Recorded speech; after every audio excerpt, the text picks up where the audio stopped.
ಇದೇ ವಿಚಾರಕ್ಕೆ ಸಂಬಂಧಪಟ್ಟಂತೆ ನಮ್ಮ ಜೊತೆ ಮಾತನಾಡೋದಕ್ಕೆ ಪಿಡಿಒ ಅಸೋಸಿಯೇಷನ್ನ ಅಧ್ಯಕ್ಷ ದಿಲೀಪ್ ಕುಮಾರ್ ಅವರು ಫೋನ್ ಸಂಪರ್ಕದಲ್ಲಿ ಜಾಯ್ನ್ ಆಗಿದ್ದಾರೆ. ದಿಲೀಪ್ ಕುಮಾರ್ ಅವರೇ ನಮಸ್ಕಾರ. ಸರ್ ನಮಸ್ತೆ. ಈ RDPR ಇಲಾಖೆಯಲ್ಲಿ ನಡೀತಾ ಇರುವಂತಹ ಅಕ್ರಮ ಏನಿದೆ, ಜೊತೆಗೆ ಯಾವ ರೀತಿಯಾಗಿ ಅಧಿಕಾರಿಗಳನ್ನು ವರ್ಗಾವಣೆ ಮಾಡುವ ನೆಪದಲ್ಲಿ ನಡೀತಾ ಇರುವಂತಹ ಕೌನ್ಸಿಲಿಂಗು, ಈ ಎಲ್ಲ ವಿಚಾರಕ್ಕೆ ಸಂಬಂಧಪಟ್ಟಂತೆ ಆರೋಪ ಮಾಡಿದ್ದೀರಿ, ಸರ್ಕಾರಕ್ಕೆ ಪತ್ರ ಕೂಡ ಬರೆದಿದ್ದೀರಿ. ಏನು ನಡೀತಾ ಇದೆಯಲ್ಲಿ ಈ ಬಗ್ಗೆ ಮಾತನಾಡೋದಾದ್ರೆ? ಸರ್, ಇದು ಆರೋಪ ಅನ್ನೋದಲ್ಲ. ಮುಖ್ಯವಾಗಿ ಆ ವಿಷಯ ಏನಪ್ಪಾ ಅಂದ್ರೆ ವರ್ಗಾವಣೆ ಆಗ್ತಿದೆ ಅನ್ನೋ ವಿಷಯಕ್ಕೆ ಸಂಬಂಧಪಟ್ಟಂಗೆ ಸಂಘದಿಂದ ಚರ್ಚೆ ಆದಾಗ ಆ ಚರ್ಚೆಗೆ ಸಂಬಂಧಪಟ್ಟಂಗೆ, ಯಾಕಂದ್ರೆ ನಮ್ಮ ಇಲಾಖೆನಲ್ಲಿ ಕೌನ್ಸಿಲಿಂಗ್ ಅಂತಕ್ಕಂತ ಒಂದು ದಿಟ್ಟ ಹೆಜ್ಜೆಯನ್ನ ತಗೊಂಡಿದ್ದಂತ ಶ್ರೇಯಸ್ಸು ನಮ್ಮ ಸಚಿವರಿಗೆ ಸಲ್ತದೆ. ಯಾಕಂದ್ರೆ ಯಾರು ಸಹ ಈ ಹಿಂದೆ ಆ ರೀತಿಯಾದಂತ ನಿರ್ಧಾರ ತಗೊಂಡಿರ್ಲಿಲ್ಲ, ಕ್ರಾಂತಿಕಾರಕವಾದಂತ ನಿರ್ಧಾರ. ಆ ನಿರ್ಧಾರ ಅಂತ ತಗೊಂಡಂತಹ ಸಚಿವರಿಗೆ ಆ ಶ್ರೇಯಸ್ ಸಲ್ಲುತ್ತೆ. ಜೊತೆಗೆ ಆ ಒಂದು ಯಶಸ್ಸನ್ನು ಸಹ ಇಂದಿನ ಅವಧಿಯಲ್ಲಿ ತುಂಬಾ ಚೆನ್ನಾಗಿ ಅಚ್ಚುಕಟ್ಟಾಗಿ ನಿರ್ವಹಣೆ ಮಾಡಿಕೊಟ್ಟಿದ್ರು ನಮಗೆ. ಅದೊಂದು ತುಂಬಾ ಖುಷಿ ಇದೆ ಸಂಘದಿಂದನೂ ಸಹ.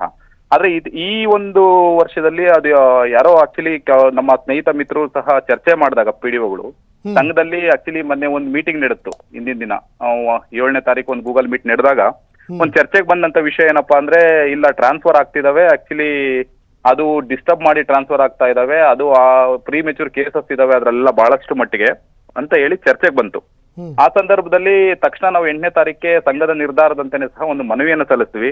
ಯಾಕಂದ್ರೆ ಕ್ರಾಂತಿಕಾರಕವಾದಂತ ದಿಟ್ಟ ನಿರ್ಧಾರನ ತಗೊಂಡಂತ ಮಾನ್ಯ ಸಚಿವರು ಅಲ್ಲಿ ಸಹ ಒಂದು ನಿವೇದನೆಯನ್ನ ನಾವು ಸಲ್ಲಿಸ್ತೀವಿ. ಯಾಕಪ್ಪ ಅಂದ್ರೆ ಮುಂದಿನ ದಿನದಲ್ಲಿ ತಾವು ತಗೊಂಡಿರ್ತಕ್ಕಂಥ ಶ್ರೇಯಸ್ ನಿಮ್ಗೆ ಸಲ್ಲಬೇಕು. ಜೊತೆಗೆ ಇಲಾಖೆನಲ್ಲಿ ಈ ರೀತಿ ಆಗ್ತಿದೆ, ಆಯ್ತಾ, ಅದನ್ನ ಬಂದಿರತಕ್ಕಂತ ಯಾವುದೇ ರೀತಿನಲ್ಲೂ ದೂರುಗಳ ಆಧಾರದ ಮೇಲೆ ಅಥವಾ ಯಾವುದೋ ಒಂದು ಒತ್ತಡದ ಆಧಾರದ ಮೇಲೆ ಬಂದಿರತಕ್ಕಂತಹ ಟ್ರಾನ್ಸ್ಫರ್ ಆಗೋದು ಬೇಡ. ಅದಕ್ಕೆ ಕೌನ್ಸಿಲಿಂಗ್ ಆಧಾರಿತವಾದಂತ ವರ್ಗಾವಣೆಯನ್ನ ಕೂಡಲೇ ಅದನ್ನ ಪ್ರಾರಂಭ ಮಾಡಿ ಅನ್ನೋ ಒಂದು ಇದನ್ನ ಸಂಘದಿಂದನೂ ಸಹ ಒಂದು ಮನವಿಯನ್ನ ಕೊಟ್ಟಿದ್ವಿ. ಅದೇ ದಿನನೇ ಆಕ್ಚುಲಿ ವರ್ಗಾವಣೆ ಪಟ್ಟಿ ಬಂತು. ಅದರಲ್ಲಿ ಕೆಲವರಿಗೆ ಒಪ್ತಕ್ಕಂಥ ಸಂಘನೂ ಸಹ ಒಪ್ಪುತ್ತೆ. ಕೆಲವರ ಆರೋಗ್ಯದ ಸಮಸ್ಯೆಯಿಂದ ಕೆಲವೊಂದು ವರ್ಗಾವಣೆ ಆಗಿದೆ, ಅದರಲ್ಲಿ ಯಾವುದೂ ಇಶ್ಯೂಸ್ ಇಲ್ಲ ನಮ್ಗೆ. ಜೊತೆಗೆ ಕೆಲವರಿಗೆ ಪ್ಲೇಸ್ಮೆಂಟ್ ಇರ್ಲಿಲ್ಲ, ಅಮಾನತ್ತಾದಂತ ಸಂದರ್ಭದಲ್ಲಿ ಅದರಲ್ಲೂ ಕೆಲವ್ರದಿದೆ, ಅದನ್ನು ಸಹ ಯಾವುದೂ ಇಶ್ಯೂಸ್ ಇಲ್ಲ. ಆದ್ರೆ ಕೆಲವ್ರನ್ನ ಡಿಸ್ಟರ್ಬ್ ಮಾಡಿ ಒಂದು ಪ್ಲೇಸ್ ಇಂದ ಪ್ರೀ ಮೇಜರ್ ಕೇಸಸ್ ಅಲ್ಲಿ ವರ್ಗಾವಣೆ ಆಗಿರ್ತಕ್ಕಂಥದ್ದು ತುಂಬಾ ನೋವು ಪಡ್ತಕ್ಕಂಥ ವಿಷಯ. ಯಾಕಂದ್ರೆ ಇವೆರಡೂ ವಿಷಯನೂ ಸಹ ಕೌನ್ಸಿಲಿಂಗ್ ಅದು ಬರಲ್ಲ. ಯಾಕಂದ್ರೆ ಈಗ ಸಸ್ಪೆನ್ಷನ್ ಆದಂತವು ಕೌನ್ಸಿಲಿಂಗ್ ಒಳಗಡೆ ಬರಲ್ಲ. ಯಾಕಂದ್ರೆ ಅವರಿಗೆ ಪ್ಲೇಸ್ಮೆಂಟ್ ಅನ್ನ ಇದೇ ರೀತಿನೇ ಕೊಡ್ಬೇಕು ಆದೇಶದ ಮೂಲಕನೇ, ಅದ್ರಲ್ಲಿ ನಾವು ಒಪ್ತೀವಿ. ಆದ್ರೆ ಆರೋಗ್ಯದ ಸಮಸ್ಯೆನಲ್ಲೂ ಸಹ ಅದು ಮಾನವೀಯತೆ ದೃಷ್ಟಿಕೋನದಿಂದ ಅದನ್ನು ಸಹ ಅಕ್ಸೆಪ್ಟಬಲ್, ಯಾರನ್ನು ಸಹ ಅದನ್ನ ಪ್ರಶ್ನೆ ಮಾಡ್ಲಿಕ್ಕೆ ಬರಲ್ಲ, ಅದನ್ನು ಸಹ ಉತ್ತಮವಾದಂತ ಬೆಳವಣಿಗೆ. ಆದ್ರೆ ಕೆಲವರನ್ನ ಡಿಸ್ಟರ್ಬ್ ಮಾಡಿ ಆಗಿರ್ತಕ್ಕಂಥ ಬೆಳವಣಿಗೆ ಏನಿದೆ ಅದು ತುಂಬಾ ನಮ್ಮ ಒಂದು ಆಕ್ಚುಲಿ ಪಿಡಿಒ ಮಿತ್ರರು ತುಂಬಾ ನೋವು ಪಡ್ತಕ್ಕಂತ ವಿಷಯ. ಅದನ್ನ ಸಚಿವರಿಗೂ ಗಮನಕ್ಕೂ ಸಹ ನೇರವಾಗಿ ತರಬೇಕು ಅನ್ಕೊಂಡಿದೀವಿ. ನೇರವಾಗಿ ಅಂದ್ರೆ 1 to 1 ಯಾವ್ಯಾವ ಕೇಸಸ್ ಅಲ್ಲಿ ಆಗಿದಾವೆ ಅವುಗಳನ್ನ ಸಭೆನೂ ಸಹ ಕರೆದಿದ್ದಾರೆ ಸಾಹೇಬರು, ಆಯ್ತಾ. ನಾವ್ ಈ ವಿಷಯನ ಚರ್ಚೆ ಮಾಡಿದ ತಕ್ಷಣ ಒಂದ್ ಮೀಟಿಂಗು ಸಹ ಹೇಳಿದ್ದಾರೆ, ಒಂದ್ ಚರ್ಚೆ ಮಾಡ್ತೀವಿ ಆ ವಿಷಯದ ಬಗ್ಗೆ.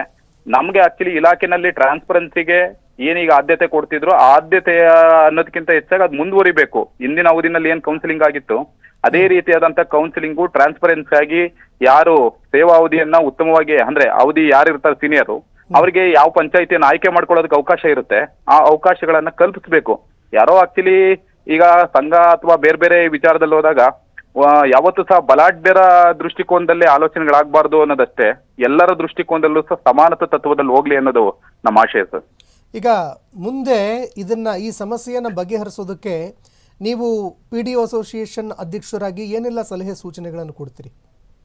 ಈಗ ನಾವ್ ಆಲ್ರೆಡಿ ಆ ಲೆಟರ್ ಅಲ್ಲೂ ಸಹ ಸಾಹೇಬ್ರ ಹತ್ರ ನಿವೇದನೆ ಮಾಡಿರೋ ಒಂದೇ ವಿಷಯ, ಈ ಹಿಂದಿನ ವರ್ಷದಲ್ಲಿ ಏನು ಕೌನ್ಸಿಲಿಂಗ್ ಮೂಲಕ ವರ್ಗಾವಣೆ ಆಗಿತ್ತು ಅಷ್ಟೇ ಟ್ರಾನ್ಸ್ಪರೆನ್ಸಿ, ಆ ಕೌನ್ಸಿಲಿಂಗ್ ವ್ಯವಸ್ಥೆನಲ್ಲಿ ಫುಲ್ ಟ್ರಾನ್ಸ್ಪರೆನ್ಸಿ ಆಗಿತ್ತು. ಯಾವುದೇ ವ್ಯಕ್ತಿಗೂ ಸಹ ಯಾವುದೇ ರೀತಿಯ ಗೊಂದಲಗಳಿರ್ಲಿಲ್ಲ, ಯಾವುದೇ ರೀತಿಯಾದಂತ ಅವಕಾಶಗಳು, ಅನ್ಯ ಮಾರ್ಗಗಳು ಏನು ಇರ್ಲಿಲ್ಲ. ಯಾರು ಸೀನಿಯರ್ಸ್ ಇರ್ತಿದ್ರೋ ಅವ್ರಿಗೆ ಎಲ್ಲಾ ಜಿಲ್ಲೆಯ ಅವಕಾಶಗಳು ಸಹ ಓಪನ್ ಆಗ್ತಿತ್ತು, ಅವ್ರು ಯಾರು ಬೇಕಾದ್ರೂ ತಗೊಳ್ಬೋದಿತ್ತು. ಅದೇ ಅವಕಾಶವನ್ನ ಈ ಬಾರಿ ಸಹ ಸರಿಯಾದ ರೀತಿನಲ್ಲಿ ಈಗ ಅದನ್ನ ಶೆಡ್ಯೂಲ್ ಆಗ್ಬೇಕು ಅನ್ನೋದನ್ನು ಸಹ ಸಾಹೇಬ್ರ ಹತ್ರ ಕೇಳ್ತೀವಿ. ಜೊತೆಗೆ ಇನ್ನೊಂದು ಸಹ ಈ ರೀತಿ ಡಿಸ್ಟರ್ಬ್ ಯಾರಾಗಿದಾವೆ ಅವುಗಳನ್ನ ಹಿಂಪಡಿಬೇಕಂತಕ್ಕಂತ ಒಂದು ಮನವಿನೂ ಸಹ ನಾವು ಸಲ್ಲಿಸ್ತೀವಿ ಆ ಸಭೆಯಲ್ಲಿ. ಯಾವ್ಯಾವ್ದು ಈಗ ಆದೇಶ ಆಗಿದಾವೆ ಅದನ್ನ ಮನವಿನೂ ಸಹ ಸಲ್ಲಿಸ್ತೀವಿ. ಓಕೆ, ಧನ್ಯವಾದಗಳು ದಿಲೀಪ್ ಕುಮಾರ್ ಸರ್ ನಮ್ಮ ಜೊತೆ ಮಾತನಾಡಿದ್ದಕ್ಕೆ.